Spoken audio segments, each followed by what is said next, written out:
5% হার মুনাফায় 1500 টাকায় 3 বছরের মুনাফা কত হবে? তো আজকে আমরা এই অঙ্কটি সূত্র ছাড়া বেসিক নিয়মে বুঝে বুঝে করব এবং খুব সহজে। তো এখানে বলছে 5% হার মুনাফায় 1500 টাকা সুদ। তাহলে 5% ইনটু হচ্ছে 1500, তাহলে পার্সেন্টেজ মানে হচ্ছে 100 দ্বারা ভাগ, তাহলে 5 ভাগ হচ্ছে 100 গুণ হচ্ছে 1500, তাহলে এই 2 শূন্য এই 2 শূন্য কাটা, তাহলে হচ্ছে 5 15 75, তাহলে এইটা হচ্ছে আমাদের 1 বছরের মুনাফা।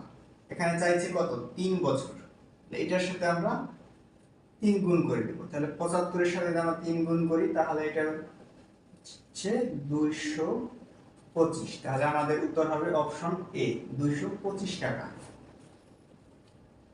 তোমরা খুব সহজেই সূত্র ছাড়া কিন্তু অঙ্কটা সমাধান করলাম। তাহলে আপনারা যদি এই ম্যাথটি বুঝে থাকেন, বোর্ডে দেওয়া এই ম্যাথটি সমাধান করে কমেন্টস বক্সে জানান। তো আপনারা যারা নতুন আছেন তারা এরকম নিত্য নতুন ম্যাথ পেতে আমার আইডিতে ফলো দিয়ে সাথে থাকবেন এবং ভিডিওটি শেয়ার করে অন্যকে দেখার সুযোগ করে দিবেন। ধন্যবাদ সবাইকে।